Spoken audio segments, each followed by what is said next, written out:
स्वागत है आप सभी का। आपके साथ मैं हूं स्वप्निल। चलिए रफ्तार से देखते हैं खबरें। केंद्र सरकार ने सीबीएसई 12वीं बोर्ड परीक्षा रद्द कर दी है। पीएम की बैठक में सीबीएसई के चेयरमैन के साथ ही रक्षा मंत्री राजनाथ सिंह और प्रकाश जावड़ेकर मौजूद रहे। इसके बाद आईसीएसई बोर्ड ने भी 12वीं की परीक्षा रद्द कर दी। इसका निर्णय प्रधानमंत्री के साथ हुई उच्च स्तरीय बैठक के बाद सामने आया। वहीं पीएम मोदी ने ट्वीट किया, लिखा, व्यापक विचार विमर्श के बाद अहम निर्णय लिया है जो छात्रों के अनुकूल है, जो हमारे युवाओं के स्वास्थ्य के साथ साथ भविष्य की रक्षा करता है। दिल्ली के मुख्यमंत्री अरविंद केजरीवाल और शिक्षा मंत्री मनीष सिसोदिया ने सीबीएसई की परीक्षा रद्द करने के लिए प्रधानमंत्री के फैसले का स्वागत किया। कल गहलोत कैबिनेट की बैठक के बाद राजस्थान बोर्ड की परीक्षाओं पर बड़ा फैसला हो सकता है। शिक्षा मंत्री गोविंद सिंह डोटासरा ने ट्वीट कर जानकारी दी। अगले साल यूपी और पंजाब समेत 5 राज्यों में समय पर ही चुनाव कराए जाएंगे। ये बात मुख्य चुनाव आयुक्त सुशील चंद्रा ने समाचार एजेंसी पीटीआई से कही। बीजेपी नेता स्वपन दास गुप्ता को राज्यसभा के लिए फिर से मनोनीत किया गया है। स्वपन दास गुप्ता ने पश्चिम बंगाल के विधानसभा चुनाव में हाथ आजमाया था, लेकिन सफल नहीं हुए। केंद्र ने बंगाल की सीएम ममता बनर्जी के नए मुख्य सलाहकार अल्पन बंदोपाध्याय पर कार्रवाई की तैयारी की। पीएम की बैठक से गायब रहने पर केंद्र ने कारण बताओ नोटिस भेजा। अल्पन बंदोपाध्याय के रिटायर होने से महज कुछ घंटे पहले आपदा प्रबंधन एक्ट 2005 के तहत केंद्रीय गृह मंत्रालय ने कारण बताओ नोटिस जारी किया है। कोविड-19 से ठीक होने के बाद आज केंद्रीय शिक्षा मंत्री डॉक्टर रमेश पोखरियाल निशंक की तबीयत बिगड़ गई। उन्हें एम्स में भर्ती कराया गया है। यूपी के 61 जिले आज से अनलॉक हो गए। 600 से अधिक कोरोना केसेस वाले जिलों को छोड़ अन्य जिलों को कर्फ्यू में ढील दी गई है। फतेहाबाद में खेती कानूनों के विरोध का असर दिखा। टोहाना में वैक्सीनेशन कैंप का उद्घाटन करने आए जेजेपी के विधायक देवेंद्र बबली को किसानों के गुस्से का सामना करना पड़ा। बीजेपी के प्रदेश अध्यक्ष सतीश पूनिया ने प्रदेश सरकार पर हमला बोला। कहा, राज्य सरकार ने वैक्सीनेशन को लेकर जो सियासत की वो दुर्भाग्यपूर्ण है। जयपुर में वैक्सीन की चोरी हुई। वैक्सीन के बर्बाद होने का जो नजारा दिखा वो सरकार की लापरवाही का जीवंत उदाहरण है। डॉक्टर्स की हड़ताल के बाद गहलोत सरकार एक्शन में। राज्य सरकार ने चिकित्सा सेवाओं में रेशमा लगाने के बाद अब बाल संरक्षण सेवाओं पर भी रेशमा लगा दिया। वडोदरा में कोरोना की रफ्तार थमी है। बीते 24 घंटे में 1002 केसेस आए, 65 लोगों की मौत हुई, 6114 लोग रिकवर हुए। एक्टिव केसेस 38,000 से कम हो गए। जयपुर के रामगंज इलाके में कोविड गाइडलाइंस की धज्जियां उड़ने के मामले में पुलिस ने विधायक समेत अन्य लोगों के खिलाफ मामला दर्ज किया। चिकित्सा मंत्री रघु शर्मा ने डस्टबिन में वैक्सीन मिलने की खबर को पूर्णतः तथ्यों से परे और भ्रामक बताया। उन्होंने कहा, वैक्सीन वायल्स का उपयोग करने के बाद इन्हें नियमानुसार संबंधित चिकित्सा संस्थान में ही जमा करवाया जाता है। मई में भारत में दुनिया की तुलना में सबसे ज्यादा केस आए। इस दौरान मौतों ने भी रिकॉर्ड तोड़ा।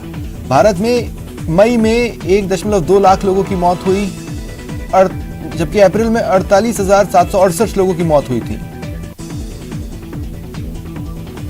देश में जल्द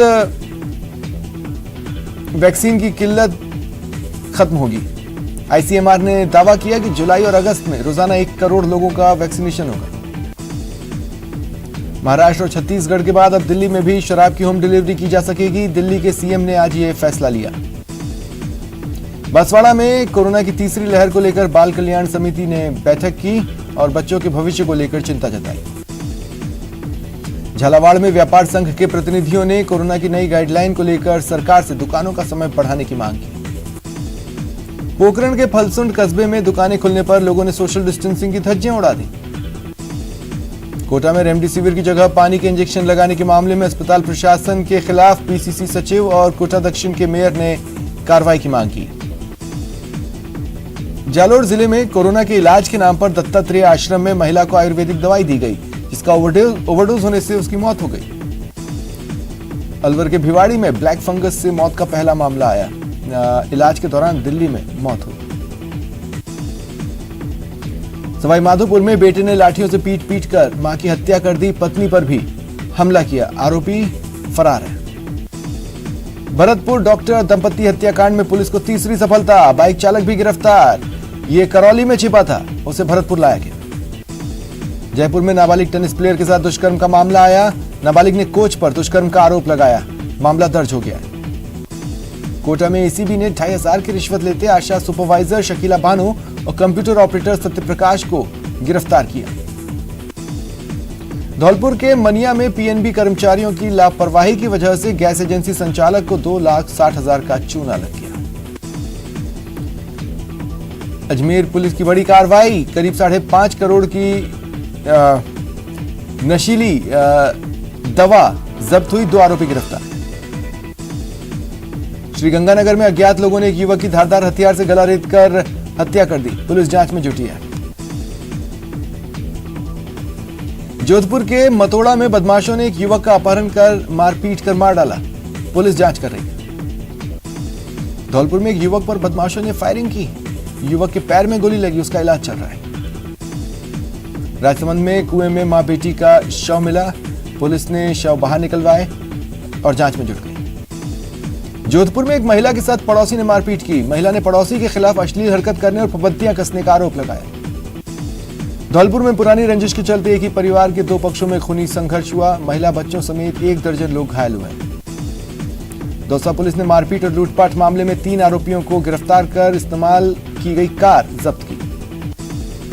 अलवर में पुलिस ने बैटरी बनाने वाली कंपनी में हुई चोरी के एक आरोपी को गिरफ्तार किया। करौली में जमीन विवाद को लेकर 2 पक्षों में झगड़ा हुआ। फायरिंग भी हुई। 4 लोग गंभीर रूप से घायल हुए। धौलपुर पुलिस ने रामेश्वर जाटव हत्याकांड के मामले में एक और आरोपी को गिरफ्तार किया। प्रतापगढ़ के प्रतापपुरा गांव में खेत में काम करने के दौरान सांप के काटने से महिला की मौत हो गई। भरतपुर में पुलिस ने 11,000 के इनामी बदमाश को गिरफ्तार किया।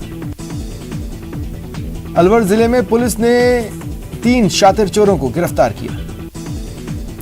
श्रीगंगानगर के सादुल शहर में व्यापारियों के 2 गुटों के बीच लेन देन को लेकर विवाद हुआ। पुलिस ने मामला शांत करवाया। सवाई माधोपुर के गंगापुर सिटी कस्बे में अचानक आए आंधी से बड़े पैमाने पर नुकसान हुआ है। जयपुर में जेडीए ने जोन 13 में निर्माणाधीन व्यावसायिक अवैध निर्माण को ध्वस्त किया। भीलवाड़ा में बीजेपी मुख्यालय के बाहर कई स्वास्थ्य कर्मियों ने केंद्र सरकार के खिलाफ प्रदर्शन किया। सीआरपीएफ जवान कमांडेंट चेतन चीता की सेहत के लिए कोटा में दुआएं और प्रार्थनाएं हो रही हैं। चेतन हरियाणा के एम्स झज्जर में भर्ती हैं और कोरोना से संक्रमित है।